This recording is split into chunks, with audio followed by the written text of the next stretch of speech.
નેટવર્કમાં થોડોક પ્રોબ્લેમ છે. નમો બુદ્ધાય, જય ભીમ. લાઈવ આવવાનું કારણ એવું છે કે આપણે અત્યારે હડમતિયા પાલનપીરનો જે મેળો કરવા માટે અહીંયા આવ્યા છીએ, અને આ મેળો આપણને નથી કરવા દેવો. એ લોકો જે અત્યારે સક્રિય થયા છે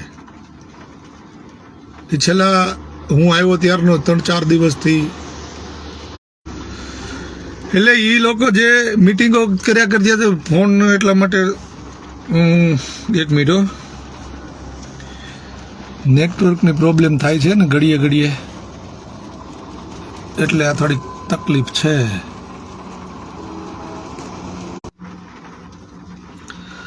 એટલે હવે આમાં થયું છે એવું કે પહેલાં તો ગામની 3-4 અળસું જ હતી, એ છેલ્લે બાકી હતી. તો આજે હમણાં જો વિડીયો મૂક્યો એ 3 ખાસ. પણ હવે મૂળ તકલીફ એ થઈ છે કે બહારથી, અને એ પાછો 200 કિલોમીટર આગેથી આવી અને જો આ વ્યક્તિ અહીંયા મેળો કરે તો આપણી આબરૂનું હું. તો આ આબરૂ બચાવવા માટે થઈ અને આજુબાજુના ગામમાં કહેવાતા આગેવાનો કાલે રાત્રે હડમતિયામાં ભેગા થયા હતા, ગામમાં પાલનપીરની જગ્યાએ નહીં, અને લજાઈ ચોકડી જે અહીંયા નજીકમાં જ છે એ લજાઈ ચોકડીએ ભેગા થયા હતા. અને એમાં અમુક આગેવાનો એવાય છે કે જે મને સારી રીતે ઓળખે છે અને જેની ભેગા મારા સારા સંબંધ હોય છે.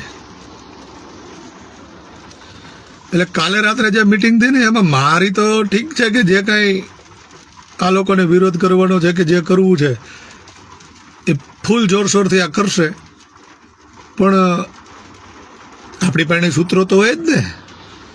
આવડું નેટવર્ક લઈને બેઠા છીએ તો ક્યાંક ને ક્યાંક આપણા જાણીતાઓ મિત્રો હોય અને આપણને સમાચારો તો મળતા હોય.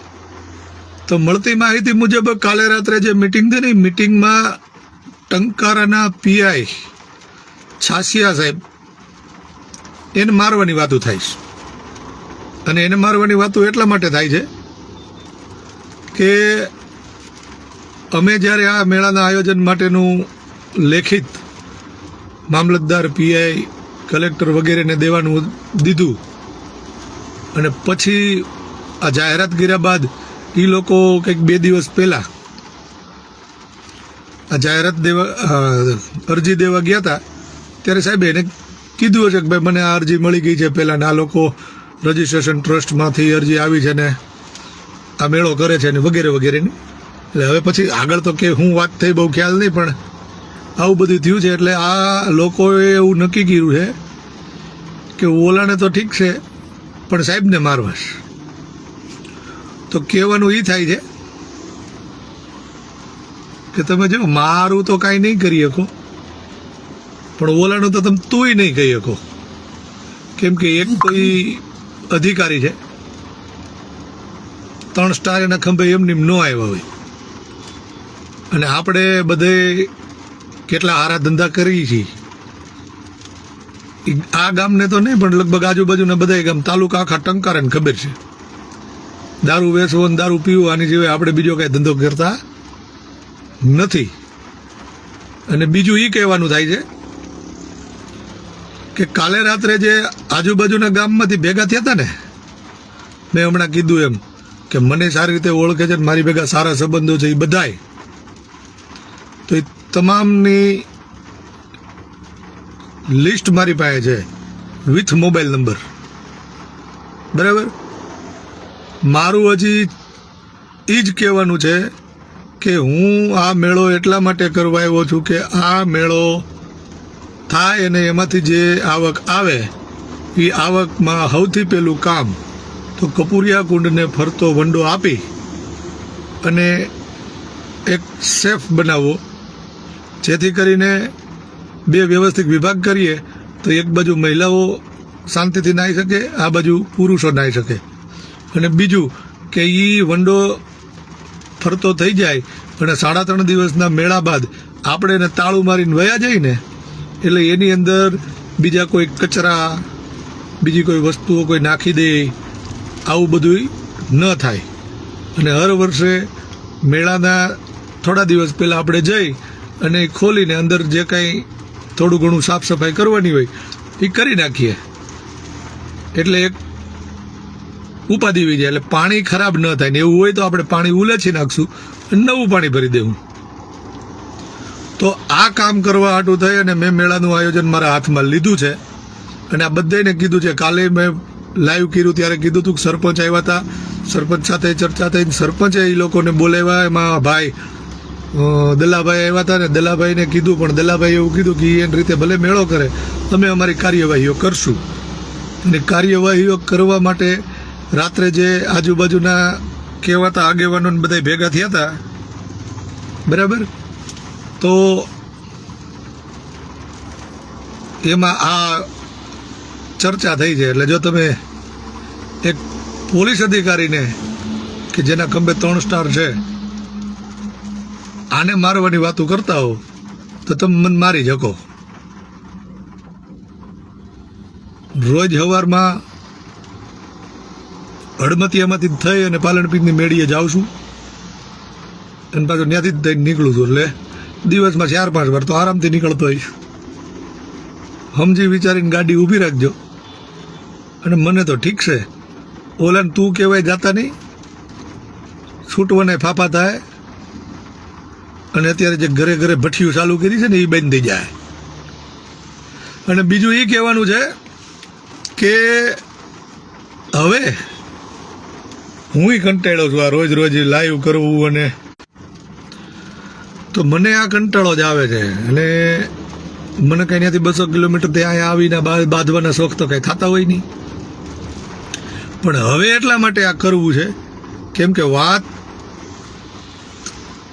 એવી છે કે તમારે મને મેળો કરવા દેવો નથી, અને તમે મેળો કરો તો તમારે વિકાસનું કામ કરવું નથી. કેમ કે જો તમારે વિકાસનું કામ કરવું હોય તો તમે મારી ભેગા ભળી ગયા હો, અથવા તો તમે એમ કીધું એક વાંધો નહીં અમે કરીએ છીએ, તમે અમારી ભેગા ઊભા રહ્યો. વિકાસના કામની જ્યારે વાત આવે ને ત્યારે તમે બધા હાથ ઊંચા કરી દીધા છે, જવાબ નથી આપ્યા. તેનો મતલબ એવો થાય છે કે દર વર્ષે આ મેળામાંથી જે આવતી આવક તમારા ખિસ્સામાં પડે છે ને એ બંધ થઈ જાય છે. એટલા માટે તમે પૂરજોરથી મારો વિરોધ કરી રહ્યા છો. તો હવે આ વિરોધના વંટોળોના વાદળા બહુ ઝાઝા થઈ ગયા છે. અને આ બધાય દેશીડા ડીઝલિયા આ પી ગયા પછી આનું નક્કી ન રહે. પણ જો આપણે એકાદો મેં કીધું એમ કે આ બધા અંદરથી હળી ગયા છે, બરાબર. એના સ્પેર પાર્ટો અંદરથી પૂરા થઈ ગયા છે. અને નહીં ક્યાંક આપણાથી હાથ બાથ વધારે લાગી ગયો હોય તો આ ગુજરી જાય ને આપણી માથે 302 થાય.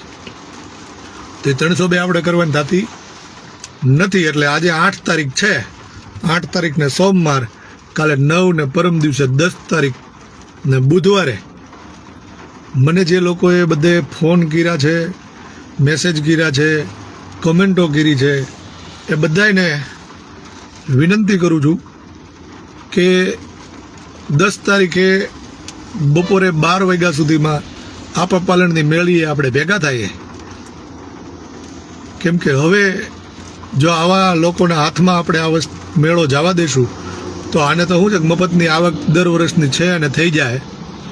સમાજને આવડો મોટો આવે છે, ભેગો થાય છે, દાદાના ગુણગાન ગાવા આવે છે, કપૂરિયામાં નાહવા આવે છે. આ બધાને જે સુવિધાઓ પૂરી પાડવી જોઈએ ફરજ આ લોકોને હોવી જોઈએ. કેમ કે રૂપિયા એ ખિસ્સામાં નાખે છે તો એ નથી ફરજ પૂરી કરતા અને સુવિધાઓ નથી આપતા. તો આપણે આને આ સુવિધાઓ દેવા માટે તેને આ મેળો હાથમાં લેવો છે અને હવે આ મેળો કરવો જ છે. તો મહેરબાની કરીને 10 તારીખે બપોરે આપણે હડમતિયા પાલનપીરની મેળીએ મળીએ. જેણે જોયું હોય એને ખબર હશે ને જેણે ન જોયું હોય એને કહી દઉં. ટંકારા તાલુકો, જિલ્લો મોરબી, રાજકોટથી આવો તો ટંકારા પછી લજાઈ ચોકડી પડે, ત્યાંથી જમણી મારી દો એટલે 4-5 કિલોમીટરમાં સીધું હડમતિયા ગામ ને એની પછી પાલનપીરની મેળી. વાંકાનેરથી આવો તો વાંકાનેરથી સીધા જડેશ્વર ને જડેશ્વરથી પાલનપીરની મેળી. તો 10 તારીખે બપોરે 12 વાગે આપા પાલણની મેળીએ ભેગા થાય અને પછી આપણે આપણી રજૂઆતો કરવા જઈશું કે ભાઈ અમે આ મેળાનું આયોજન આટલા માટે કરીએ છીએ અને આ લોકોને આવો વિરોધ છે. ત્યાં સુધી આપણે અમારું કામ તો અમારું ચાલુ જ રહે, પ્લોટિંગ આપવાનું ને બધું. પણ હવે જો એ બધાય એકાબીજાને જે તકલીફો હતી, એકાબીજાને વાંધાઓ હતા ને એ આ મેળામાંથી જ પીડ્યા હતા. ઓલો કરતો હતો ને ઓલો કરતો હતો ને એ બધાને અત્યાર સુધી જે વાંધા હતા, એકાબીજાના વિડીયો વાયરલ કર્યા હતા કે ભાઈ આપણે રાહુલભાઈ ચાવડા જેણે 2-3 વર્ષ પહેલાં કંઈક કૃષ્ણ ભગવાનને 2-3 ટોપરા જેવી દીધી હતી ને પછી બધાય ભરવાડ સમાજના લોકોએ સર્વિસ કરવા લીધા હતા ને એમાંથી બચાવ્યા હતા. અત્યારે એ પછી બધા બાયધા નોખા પડી ગયા, ત્યારે એ બધા પાછા ભેગા થઈ ગયા છે માત્ર એટલા માટે કે હું અહીંયા કરી જઈશ તો આ લોકોની આબરૂ હું. તો મળીએ 10 તારીખે બપોરે આપા પાલણની જગ્યાએ અને પછી ત્યાંથી જઈએ આપણી વિનંતી લઈને અધિકારીઓ પાસે. બરાબર? તો જો તમને એવું લાગતું હોય કે હું આજે કરી રહ્યો છું એ યોગ્ય છે, સમાજ હિતમાં છે, તો બધાને આવવા વિનંતી. નમો બુદ્ધાય. જય ભીમ.